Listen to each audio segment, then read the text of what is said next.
Second Story Books, celebrating 50 years of dedicated bookselling. Artworks is made possible in part by the citizens of Baltimore County and by the Ruth R. Martyr Arts Endowment Fund, the Robert E. Meyerhoff and Rita Becker Endowment for the Arts, the E.T. and Robert B. Rockland Fund, the Henry and Ruth Blaustein Rosenberg Foundation Arts Endowment in memory of Ruth Martyr. Architecture is the art of building something well. Architecture has always been the paramount science of putting together design, art, construction. You're shaping the way people live. So to me, it's just a beautiful balance of art and science. Poetry, right? The architecture is literally frozen poetry on a piece of paper.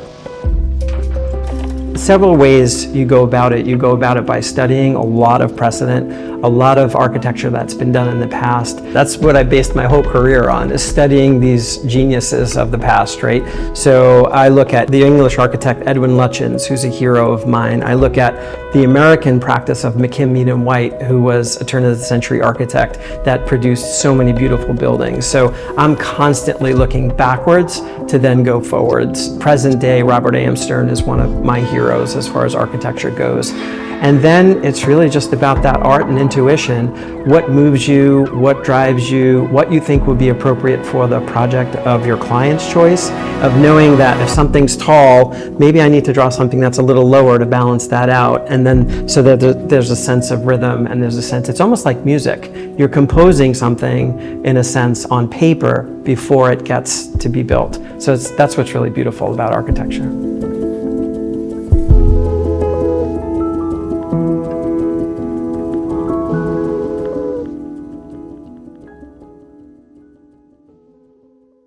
Architecture is the built environment, right? So it's any kind of building that basically supports or accomplishes an interior environment to help people do whatever it is that they're doing, whether it's a manufacturing building, whether it's a home, whether it's an office building, whether it's an airport. Obviously, it's all about the built environment, anything that is structurally constructed that accomplishes housing a cause. It's from whatever is the defined program that is supposed to be met through the structure. So it's first the program, and then second, it's the site. And so those two things are the starting point for any project. The very things that then influence what you do are going to be within the site itself, the way that the sun moves, the way that the wind blows, the way that you visually see both close and far. So each site is different, it can be an urban setting, very tight. Obviously it can have a spectacular view with nothing else around it, which is a completely different site. And then you have to begin to learn the nuances of what your clients in architecture are seeking. What problems can you solve?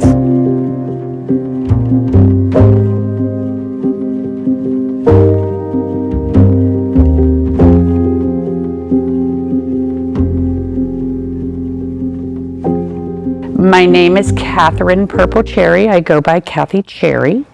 Purple was my maiden name, and I married Mike Cherry 44 years ago, so thus Kathy Purple Cherry came from the blend of that marriage. I live outside of Annapolis, in the immediate area of Annapolis, Washington, D.C., and we also have a home down in Charlottesville. I am the principal of Purple Cherry Architects, which is an architect interior design firm. We have 3 offices. Our primary is located in Annapolis, Maryland. We have a second office in Charlottesville and a third in Soho, New York.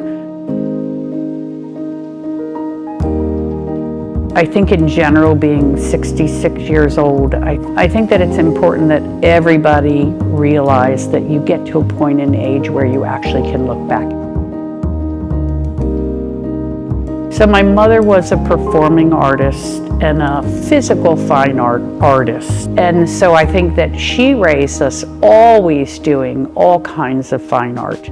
So I went as early as kindergarten with my little metal box to my painting classes after school that were in the basement of the shopping center on our way home. And so we did constant exposure to arts and crafts, to illustrations. My mother always bought me, because she saw the artistic side in me, she always bought me these beautiful illustration books that I still have to this day. But I was, 12 and 14 when she was giving me those kind of things. My father was an aeronautical engineer, and I think that's an explanation of, I would not have been able to have explained my father's impact on me until I got to be in my 50s, because my father was working a lot and not home a lot. And so I didn't realize the strength of the other side of my brain that does all of the mathematics and the three-dimensional thinking and the finite detail. And that clearly in many ways comes from my father's brain side. So I happen to have both sides of those.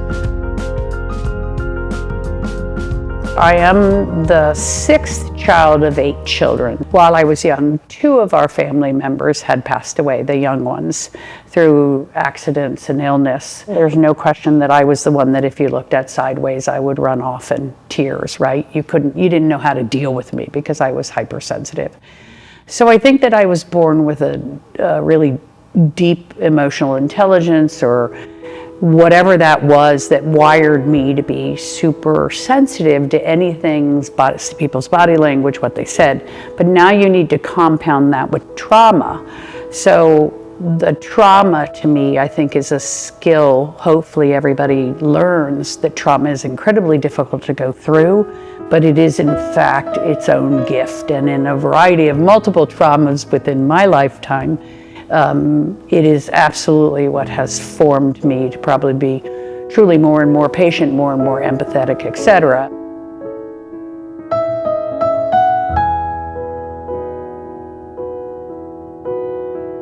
We are standing at a private custom home that our firm designed. I think the fantastic thing about this home that is true of these clients is that the gentleman of the house actually came out of the development world, so he had a lot of exposure to construction and construction techniques. He also is very savvy in design, loves art and unique elements. So as we go through this home, you're going to see some things that you probably will never see anyplace else. We're going to enter first into what is the great room. Obviously it consists of a double island kitchen, a dining space, and the casual family room. There are other seating rooms throughout the house. A few things to take note of is the client specifically loved the idea of this light fixture that was flowing with the water and flowing with the breeze, which makes it shape the way that it shapes. A thing that was important to them within the kitchen itself is the cabinetry along the top line always being lit so that they could display elements that they loved. You will take note that the millwork comes through these 3 rooms very aligned. So one room is the coffers with the beadboard, the next room is the coffers with the drywall, and the third room is the 2 beams that obviously penetrate at the fireplace. What's important to us as architects is that we create a lot of alignment of things, because I think it reduces chaos or splitting of the eye within an environment. Millwork to me is all wood that affixes onto the walls and the ceilings. It's kind of that simple, right? So drywall affixes on the wall, and then millwork is the woodwork that comes behind. It is true that millwork can consist of just baseboard and casing that goes around doors or windows.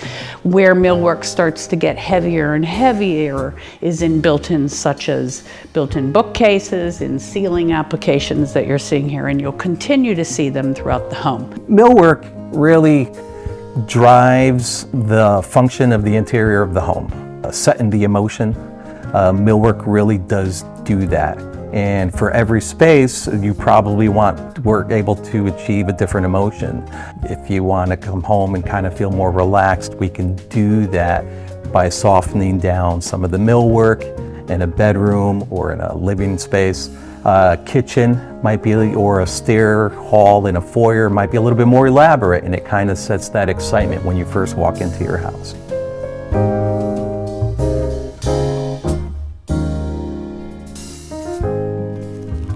The culture here at Purple Cherry Architects is fantastic. There really is no I in team here. So we all have strengths that we all shine in, and we found a way to put all those strengths together and develop the best team that we possibly could here at the firm.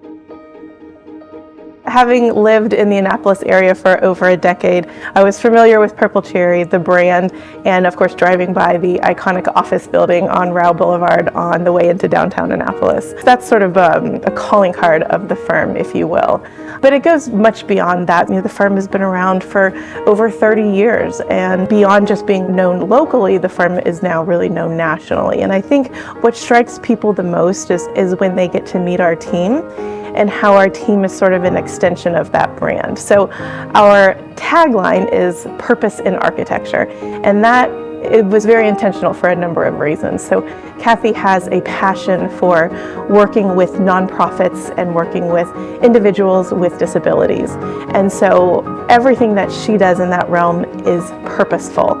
And so I think that when clients meet our team, they really see that those sort of words in action, if you will, that our team really works as hard as they can each day to be purposeful in their actions and to be sincere in their intentions.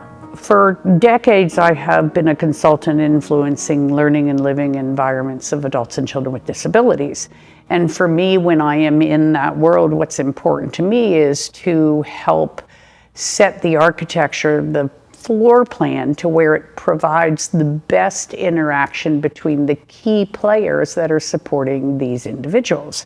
So it's all about, gee, if we put something close to something else and these two individuals can work together. So it's all about travel distance and ease and the ability to have another person see a traumatic situation to be able to come and help.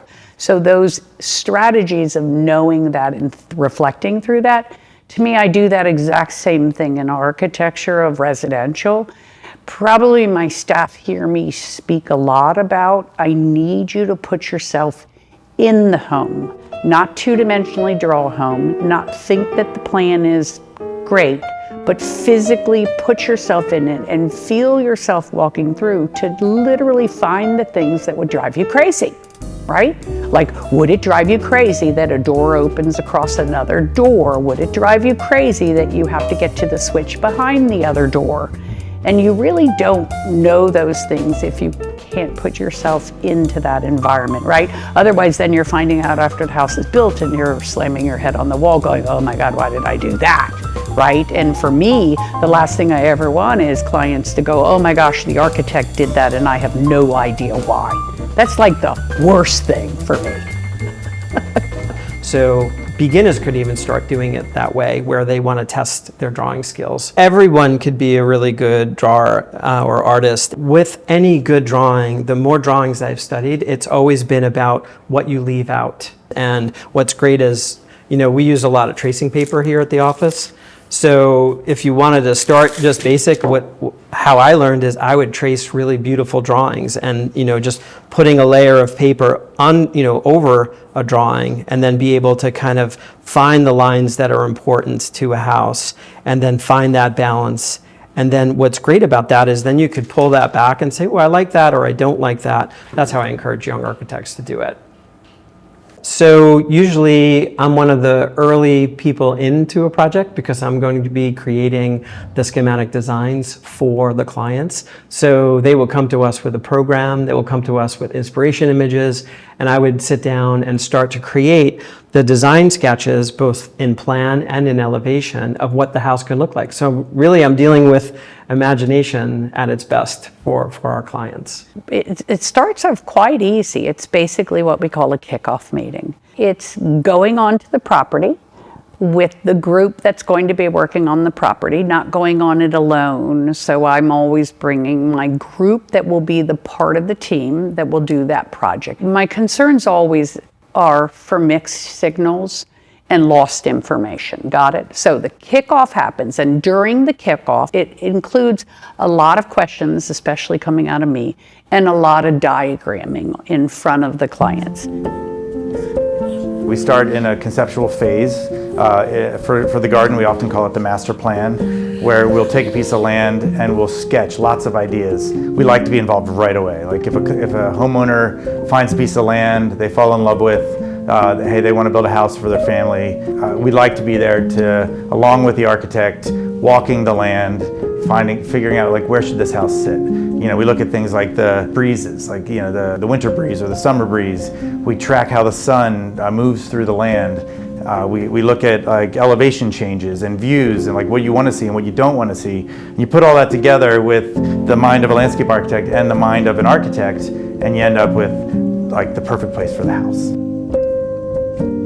The best way to be real time in front of a client is to sketch the option, right? And that sketch skill has been lost.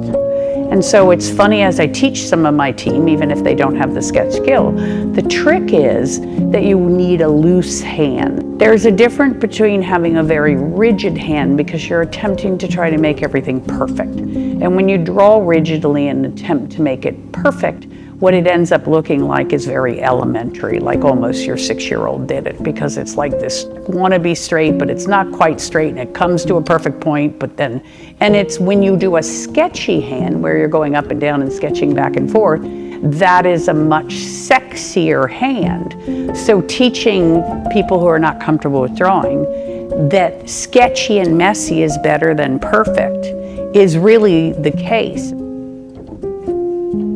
I guess a good sketch hand is the ability to draw something that people can relate to. It's not too perfect, but yet it gets the point across in an artistic way and in an emotional way, an evocative way, where they feel like they're part of the drawing and they feel like they can imagine what the rest of that building or place is going to become. Using trace paper on top of something to then be able to talk about, well, the kitchen could configure this way, or the kitchen could configure this way, or understand that the distances that you would need to walk, because the longer a house gets, the more I want to be clear about convenience or not convenience. Got it? What will happen in future spaces? I'm asking how many times you get up in the middle of the night to literally use the bathroom, because for me it's important to understand that as projects get bigger and bigger, we've got to be cognizant of the travel distances, but I do like to have certain things have close proximity to other things so that it all makes sense. When we go away from that kickoff meeting, we basically then say, hang tight, and within the next 2 weeks, we're gonna reach back because we're gonna have a couple of floor plans for you. So we're taking what we talked about, we're taking the sketches, diagramming, and then we're turning that messy animal into 1, 2, 3 quick options of floor plan. When we meet with the clients in several different ways, we'll meet with them early on, then we'll meet with them, a couple of weeks later, and we'll be constantly developing these drawings for them to kind of see. But there comes a point when they have to become construction documents. So my role will end when it starts to go into the computer, and then it starts to become a real project. And then, like a parent watching a child, you're always watching how that project evolves and what that does, and making little adjustments and tweaks to it. My name is Mitchell August. I'm originally from Northern Virginia. I am an architect here at Purple Cherry Architects. So my job title, I'm an associate here at the firm. I'm involved in with the project kind of from beginning to end. I'll stand alongside with the lead designer and Kathy as they're starting the job, and then I'll be with the job as it progresses through construction documents, and then all the way through construction administration as it's being built in the field. I also serve as the firm's BIM manager. So BIM is Building Information Modeling. It's kind of a category of the software that we use, which is called Revit. Revit is actually, I would say it's more catered towards the commercial architecture.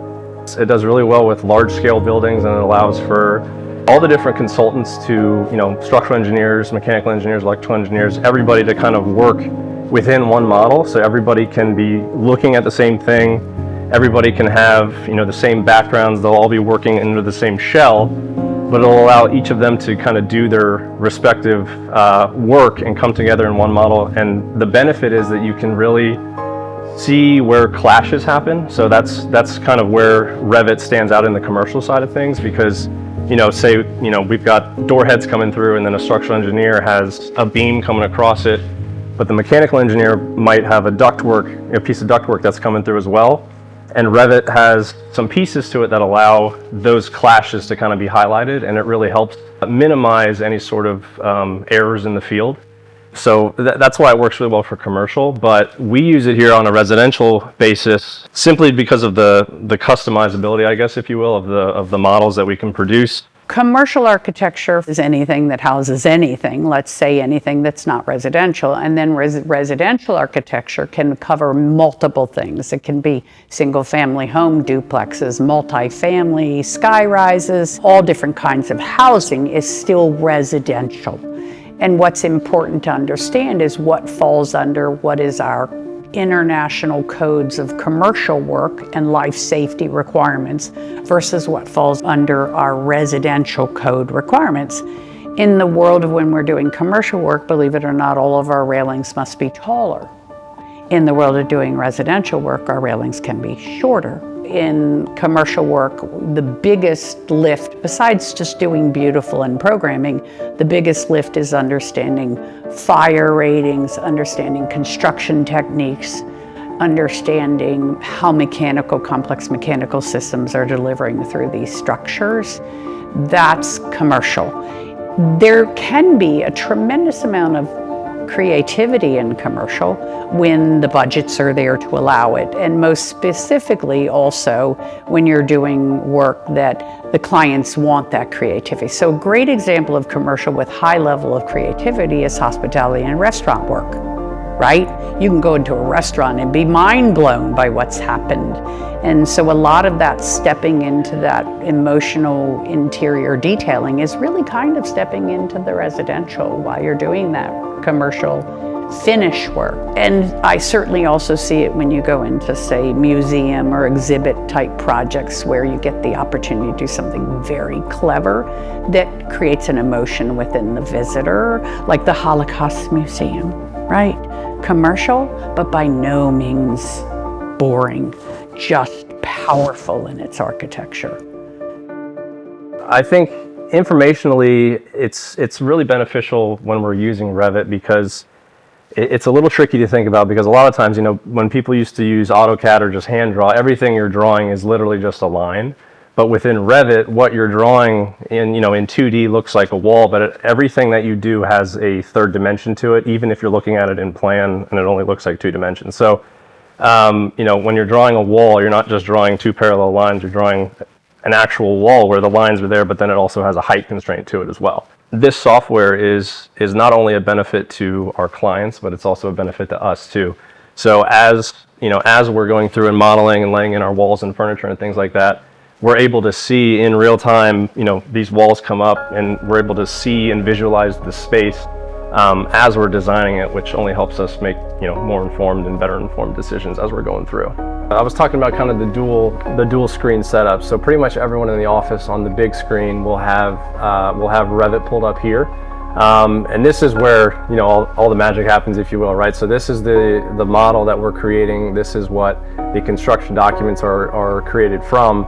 And like I was saying before, everything in here is not only 2D lines in this view here, but you can jump out and have everything in 3D. So the walls that we're drawing in 2D are not only living on the paper, but they also have a third dimension and a height to each one.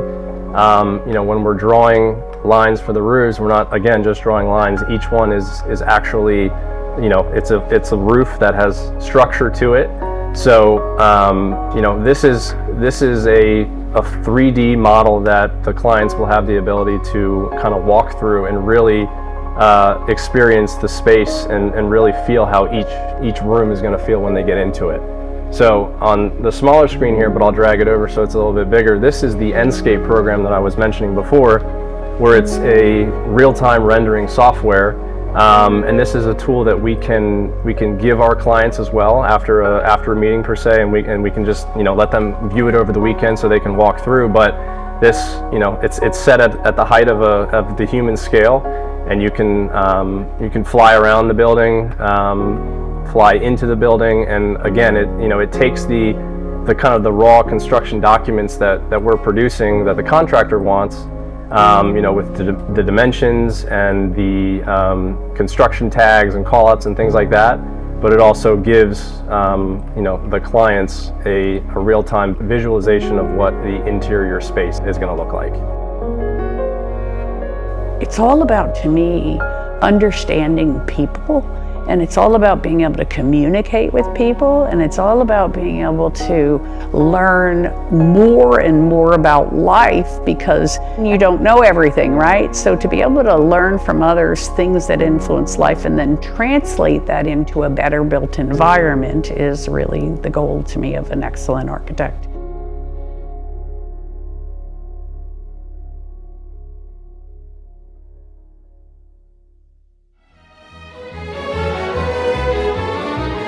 Artworks is made possible in part by the citizens of Baltimore County and by the Ruth R. Martyr Arts Endowment Fund, the Robert E. Meyerhoff and Rita Becker Endowment for the Arts, the E.T. and Robert B. Rockland Fund, the Henry and Ruth Blaustein Rosenberg Foundation Arts Endowment in memory of Ruth Martyr.